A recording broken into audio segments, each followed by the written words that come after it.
Today's Western Reviews podcast is brought to you by the Western Silver and Gold Jewelry Company. Get all of your fancy bling at our stores nationwide. We have some of the finest, shiniest pieces of royal jewelry that you could ever purchase. Right now on our non-existent website, you can get 20% off our latest jewelry pieces with promo code NOPAWN. I repeat, the code is NOPAWN, NOPAWN. We hope you enjoy all of our blings and things, and right now you can order online at www.westonsjewelry.com. Go to www.westonsjewelry.com. Western Silver and Gold. This business does not accept for funds or leaders, and this website is not existent, so please don't look it up. Warning, jewelry may cause blindness from their shine. And now back to your regularly scheduled podcast.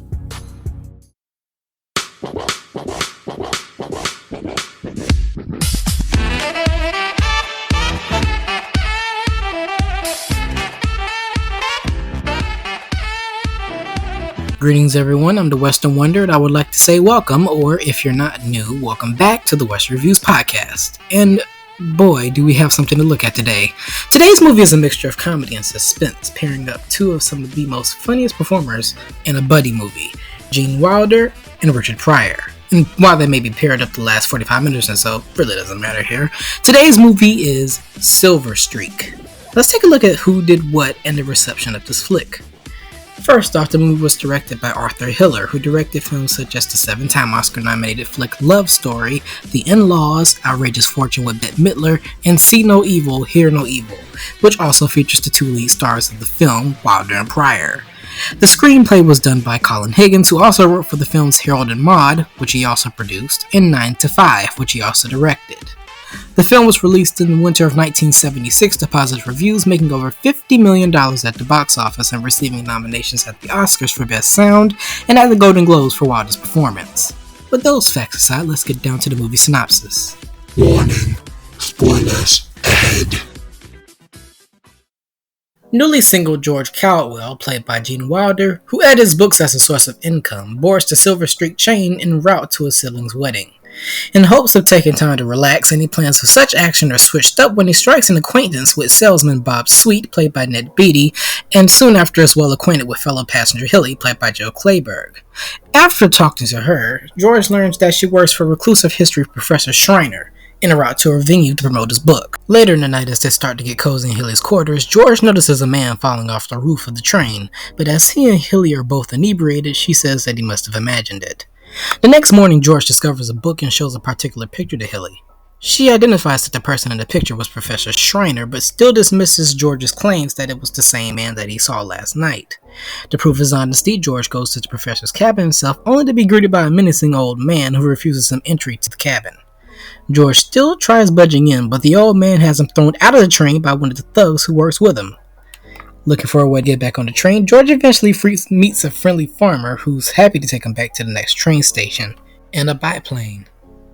Even though he planned to go to the sheriff's department to explain the train incident, the train itself was already nearby a station, so he scraps the idea and parts ways with the friendly farmer lady. So long, Steve. It's George. As the train makes its next stop, the Rocky Mountains, George finds Hilly busy talking with some company, so he goes off to speak with Bob again.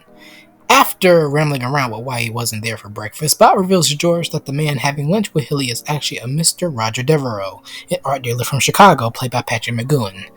With that information, George walks back to his compartment, only to go back to Hilly's to check on her moments later. Hilly, seeing that it's okay, embraces him and says that she was worried about him. Any further conversation between them is interrupted when Devereaux returns to her cabin and immediately introduces himself to George, all the while apologizing to him for being thrown off the train. One of Devereaux's associates, Mr. Whiny, that old man from earlier, comes in, surprised to see George around, and blames Devereaux's other associate, Mr. Reese, who does not speak, by the way, for throwing him off the train in the first place. Then another man comes in and now, get this, introduces himself as the professor to supposedly throw Hilly off and foil George's chances of proving that the real professor is actually dead. That's foul. Defeated, George walks off next door to his apartment to take a nap, and once he's out of the room, Hilly is violently slapped by Devereaux while Mr. Whiny grins from a distance. Later, George is back at the bar getting drunk and looking towards Bob for support.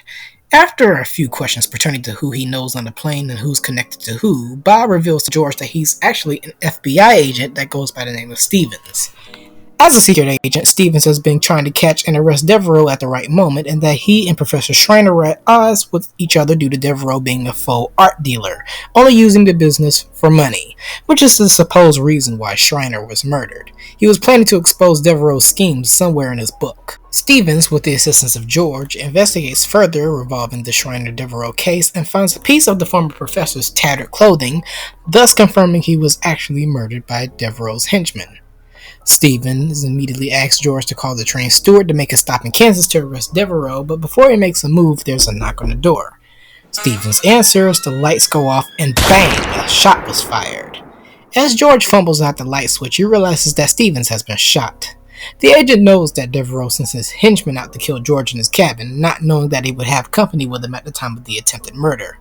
George attempts to run off, but this train steward, played by Scatman Crothers, rushes to the scene to see the agent dead and George holding his gun. The steward, furious, runs off while George tries to tell him that he didn't kill him. Unfortunately for George, Mr. Winey notices that he's still alive and sends Reese off to finish the score. George and Reese battle on the roof of the train, and George eventually wins by shooting Reese and knocking him off the train. After taking a moment to breathe, he's quickly pushed off the train by a railway signal, and once again, he's on foot. Just like the first time he got knocked off the train, there's a convenient character to give him a ride to his destination. But once he gets to the local sheriff's station, he's already been tattled on about Agent Stevens' murder. George tries to explain his side of the incident, but the sheriff seems too disconnected and distracted to have a perfect conversation with him. The sheriff abruptly gets a call stating that the police are out to get George and threatens him by taking his gun out, killing time. George is able to knock the gun out of the sheriff's hands and claim it, all the while escaping from the sheriff's station and hijacking his car.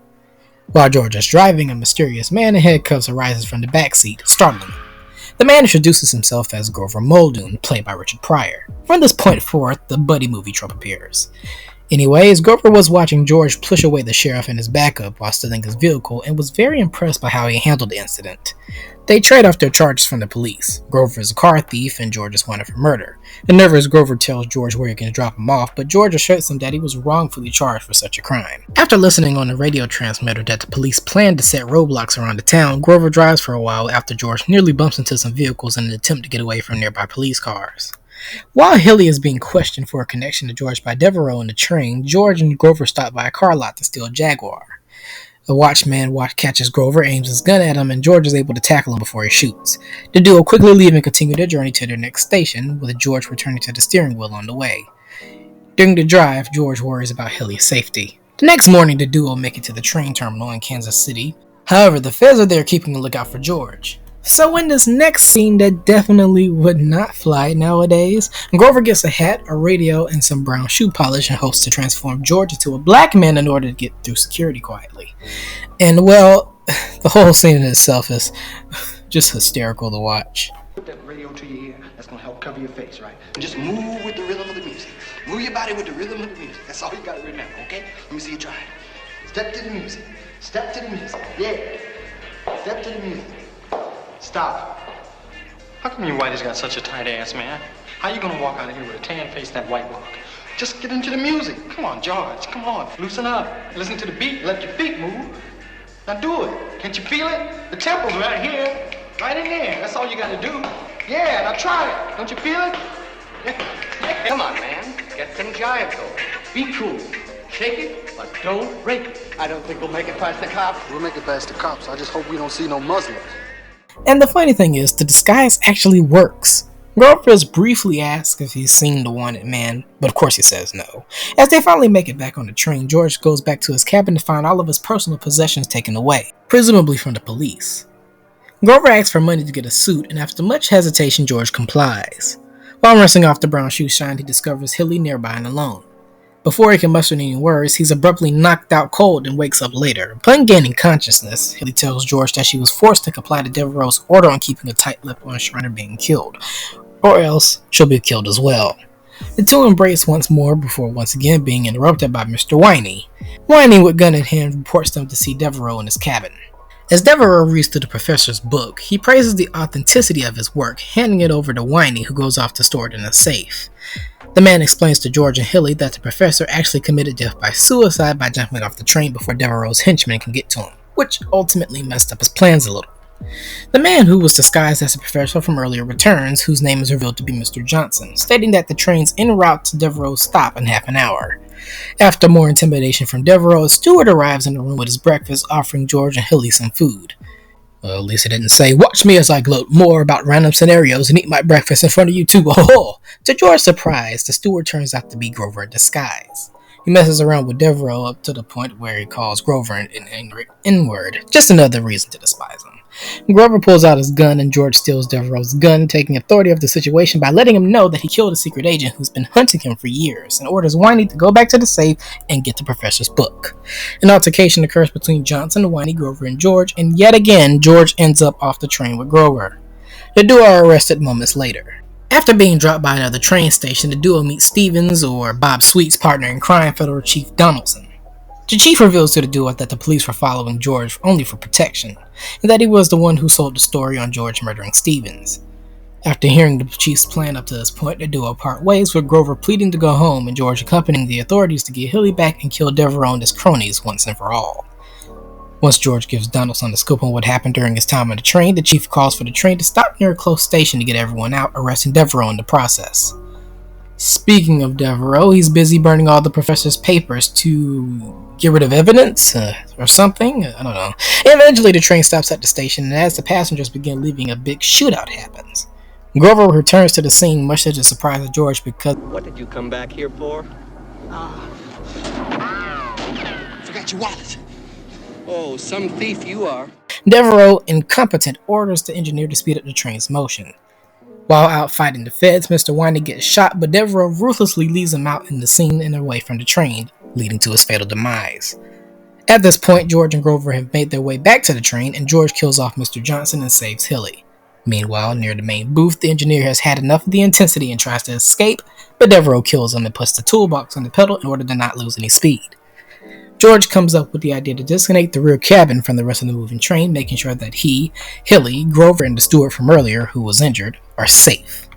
Unfortunately for Devereaux, he loses the battle after being shot twice by the chief and George, and is immediately mutilated by an oncoming train. The Silver Streak, however, is en route to crash inside of the Chicago Union Station, which enforces a rushed evacuation of customers inside. The train destroys most of the interior of the building, causing plenty of damage along the way. It seems to, however, be a happy ending for everyone afterwards. Grover departs with a stolen sports car that was on display, and as for George and Hilly, well, they safely depart the station to find another spot to stay for a while. And that's pretty much the end. One of my final thoughts. This movie is good. Not great, but good. It may seem to drag on a little longer than it should in some parts, and in others the story moves around relatively fast. The character dynamic between Wilder and Pryor was quite hysterical to watch as one or the other riff off of each other. The scenery out of the train was beautiful, but interesting fact, quite a few scenes were filmed in Canada. Also, the score by the same man behind the Pink Panthers theme song fits the movie very well. I would recommend the movie if you're a fan of the leads or they're appearing in other movies, and if you like calm suspense flicks with a tinge of comedy, or if you don't have anything else to watch. Next week, stay tuned for the Triple Movie Deluxe review, where I'll be reviewing 3 blaxploitation flicks. I'm the Western Wonder, and as always, thanks for tuning in, and I hope to see you next time. Stay safe.